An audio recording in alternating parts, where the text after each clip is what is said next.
एक बार एक घने जंगल के पास एक गांव था। वहाँ एक शरारती बंदर अपने दोस्तों के साथ रहता था। ये सभी बंदर बहुत खुशी से रहते थे और पेड़ों पे बहुत उछल कूद करते थे। एक आदमी इन पेड़ों की रखवाली करता था। बंदर उन पेड़ों से फल खाते और उस आदमी से बचकर रहते थे। जब ये आदमी पेड़ों के नीचे सोता तो ये शरारती बंदर उसे बहुत तंग करता था। वह उस पे पत्तियां फेंकता था और उसे जगाने के लिए कई और प्रयास करता था। बंदरों की इस हरकत से वो आदमी अपनी नींद से उठ जाता था और उन्हें वहाँ से भगा देता था, मगर वो बंदर हमेशा बचकर ही रहे। एक बार उस शरारती बंदर ने सोचा कि हमेशा इन पेड़ों पे ही क्यों रहा जाए, हम पास के गांव में क्यों नहीं जाते। जैसे ही उसके दिमाग में ये ख्याल आया, वह बंदर उस गांव में चला गया और देखा कि सुबह के समय गांववासी तो घर से निकलकर काम पे जाते हैं और उसने उन खाली घरों में प्रवेश किया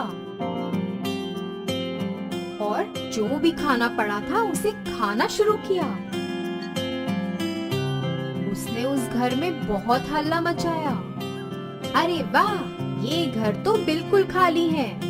यहाँ तो मुझ पे नजर रखने वाला कोई भी नहीं है।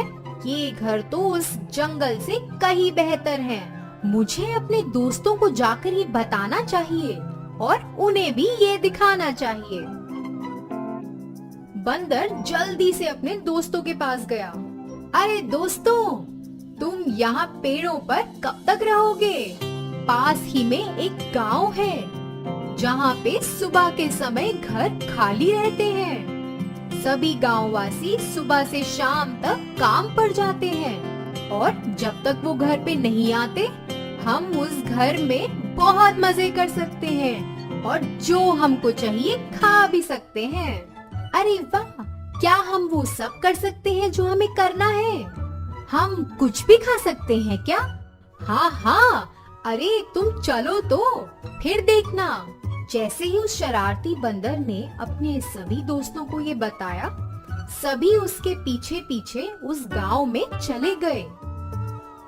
उसी समय सभी गांववासी काम के लिए निकल रहे थे। वो बंदर उस गांव में अकेले थे और उन पे नजर रखने वाला कोई भी नहीं था। चलो दोस्तों, अब घरों में चलते हैं। उस शरारती बंदर के पीछे पीछे सारे बंदरों ने घरों में प्रवेश किया।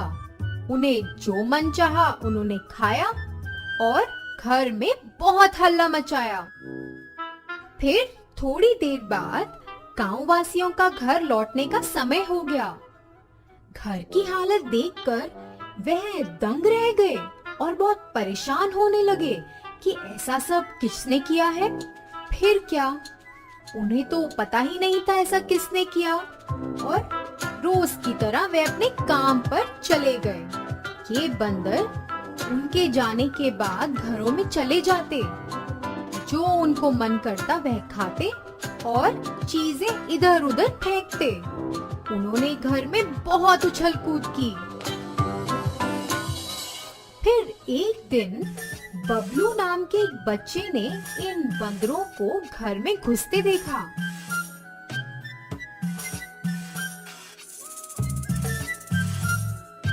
क्योंकि बंदर बहुत सारे थे, वह डर गया और एक खुफिया जगह में जाके छुप गया। जैसे ही ये बंदर घर के बाहर निकले, बबलू बाहर आया और गांव वासियों को आते देखा। वह सब चर्चा कर रहे थे कि उनकी घर की ऐसी हालत किसने की। बबलू ने उनकी बातें सुनी। सभी सुनो, मुझे पता है कि कौन हमारे घरों में घुस रहा है। बताओ बबलू, तुमने देखा क्या उन्हें? हाँ, मैंने बंदरों के एक झुंड को देखा जो आपके जाने के बाद घरों में घुस जाते हैं और फिर कितना हल्ला मचाते हैं। मगर क्योंकि मैं अकेला था तो मैं डर कर छुप गया। बबलू, क्या ये सच है? हाँ, अगर आप चाहें तो मैं आपको दिखा सकता हूँ। मुझे पता है कि वो किस समय पर आते हैं। कल सुबह आप सब मेरे पास आइए, मैं आपको दिखाऊंगा वो बंदरों का झुंड। अगले दिन कुछ गांववासी बबलू के पास गए और फिर उसे चलने को कहा। अरे रुकिए, ऐसे नहीं, हमें उन बंदरों से छिपना होगा। फिर सारे गांववासी पेड़ों के पीछे छिप गए। तभी बंदरों का झुंड हल्ला करते हुए गांव में घुसा। देखो देखो, आपको मेरी बात पर भरोसा नहीं हो रहा था ना? आपने देखा वो बंदरों को? हाँ हाँ बबलू, तुम तो सही कह रहे हो। बबलू के साथ सभी गांववासी वहाँ खड़े रहे और उन बंदरों को गांव में आते देखा। उन्होंने एक बड़ा लाल मुंह वाले बंदर को देखा जो सभी बंदरों को अपने साथ लेकर आ रहा था। उन्होंने देखा कि ये बंदर कैसे एक एक घरों में घुस रहा है और मजे से मूंगफली खा रहा है, और बाकी बंदर घर में चीजें इधर उधर फेंक रहे हैं और बहुत हल्ला मचा रहे हैं। सभी ने सोचा कि ये तो उन्हें रोकना पड़ेगा। फिर उन्हीं में से विनोद नाम के एक गांववासी ने, देखो सभी सुनो, मेरे पास एक उपाय है। अगर हम ऐसा करेंगे तो वो बंदरों के सरदार को हम पकड़ सकते हैं, और जब हम उसे पकड़ लेंगे तो बाकी बंदर डर के मारे यहाँ कभी वापस नहीं आएंगे। हाँ हाँ, तो बताओ विनोद, क्या है तुम्हारा उपाय? हम तो इन बंदरों से बहुत परेशान हो गए हैं। आप सभी जाएं और मुझे पतली गर्दन वाले 2 मटके मूंगफली से भरकर ला कर दें। गांववासियों ने विनोद की बात मानी और उसे 2 पतली गर्दन वाले मूंगफली से भरे मटके ला कर दिए।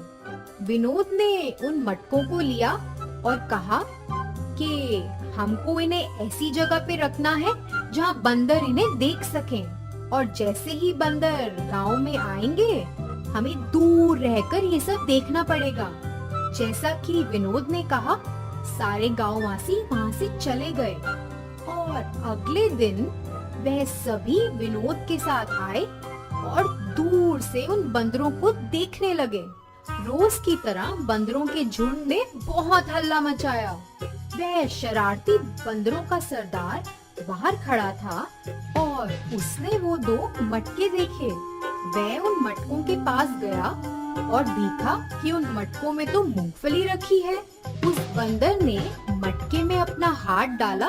उसने अपना हाथ मूंगफली से भर लिया था, और क्योंकि उस मटके की गर्दन बहुत पतली थी, उसने अपना हाथ बाहर निकालने की बहुत कोशिश की, मगर कर न सका। उसी बीच बाकी के बंदरों ने गांव वासियों को उनकी ओर आते देखा। उन्होंने चिल्लाना शुरू किया और सबको भागने को कहा। वह भागते हुए उस शरारती बंदर के पास आए और उसे वहाँ से जाने को कहा, मगर उस बंदर का हाथ तो मटके में फंस चुका था और वो तो वहाँ से हिल भी नहीं पाया। और तभी सारे गांववासी वहाँ पहुँच गए। सभी गांववासियों ने उस बंदर के सरदार को घेर लिया और बाकी के बंदर वह देख के डर गए और वहाँ से भाग निकले। बेचारा बंदर सोच में पड़ गया, अरे मैं तो कितना लालची था कि इन मूंगफलियों के चक्कर में फंस गया। अब तो मैं इन गांव वासियों के साथ फंस चुका हूँ। विनोद के इस उपाय को सभी गांव वासियों ने बहुत सराहा। उन्हें अब पता था कि इसकी वजह से अब वो बंदर कभी वापस गांव में नहीं लौटेंगे।